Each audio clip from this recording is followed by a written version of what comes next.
કોંગ્રેસ પક્ષના ગુજરાતના આગેવાન અને અગાઉ ભાવનગર લોકસભા બેઠક ઉપર 2019માં કોંગ્રેસના ઉમેદવાર તરીકે જેઓ ચૂંટણી લડ્યા હતા એ મનહરભાઈ પટેલે ભાજપ વિશે વાત કરવા માટે ઇફકો ચૂંટણીને ખભો બનાવી છે. અને ઇફકો ચૂંટણીને આધારે તેમણે જણાવ્યું છે કે ભારતીય જનતા પાર્ટીમાં 2 વ્યક્તિઓ દ્વારા જ સંપૂર્ણ સંચાલન થઈ રહ્યું છે. તેમની વાતને સંપૂર્ણ રીતે સમજીએ અને તેમના આક્ષેપો કેટલા સાચા ખોટા છે તેનું અનુમાન કરીએ.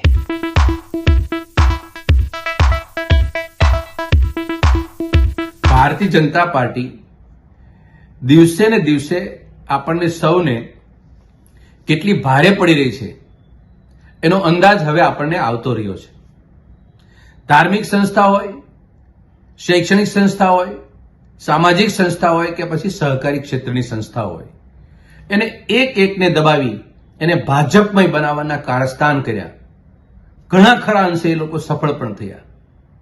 વર્તમાન સમયમાં ગુજરાતની અંદર એક ચર્ચાનો વિષય છે કે ઇફકોની એક સહકારી સંસ્થા એના ડાયરેક્ટરની ચૂંટણી ભારતીય જનતા પાર્ટી એનો અધિકારીતાના રીતે મેન્ડેટ આપે છે, ઉમેદવાર રાખે છે.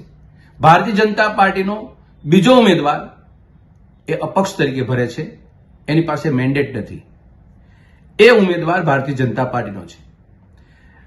અધિકૃત ઉમેદવારની સામે અનઅધિકૃત ઉમેદવાર એ ખૂબ સારી જીત મેળવે છે અને આપણે સૌ આની ચર્ચા કરવા લાગ્યા છીએ. પરંતુ ભારતીય જનતા પાર્ટીને આપણે બરાબર ઓળખીએ છીએ. ભારતીય જનતા પાર્ટીનો ઘરનો કકળાટ ઉપરની 2 વ્યક્તિ વગરના ઈશારે નથી થતો. ગુજરાતની અંદર મુખ્યમંત્રી બદલાણા કે પ્રદેશ પ્રમુખ બદલાણા, કકળાટ પહેલા આ જ પરિસ્થિતિમાં ભાજપામાં થાય છે, કમલમમાં થાય છે. આ કમલમનો કકળાટ ટીવીની સ્ક્રીન ઉપર જે છે એમાં ગુજરાતને કશું મળવાનું નથી. અને આ કમલમના કકળાટ એ આપણને સૌને એટલો જ ઈશારો કરે છે કે શિસ્ત અને અનુશાસન, કેડર બેઝ પાર્ટી, આ બધાના ઢોલ ટીપનારી ભારતીય જનતા પાર્ટી એ પોતે ભાજપાના આગેવાનોએ એનો ફૂંકો ફોડ નાખ્યો છે. હવે રાજનીતિની અંદર સમજવાનું શું? પ્રદેશ પ્રમુખ અને મુખ્યમંત્રીને બદલવા માટે ગુજરાતની જનતાને ઊંધા ચશ્મા પહેરાવવાનું કામ ભારતીય જનતા પાર્ટી જે કરી રહી છે ને એને બરાબર ઓળખવાનું છે. આપણી પાસે સીધો સાદો સંદેશો ભારતીય જનતા પાર્ટીના કમલમમાંથી એના જે કકળાટ થાય છે એ કકળાટ આપણને આ ઈશારો કરે છે.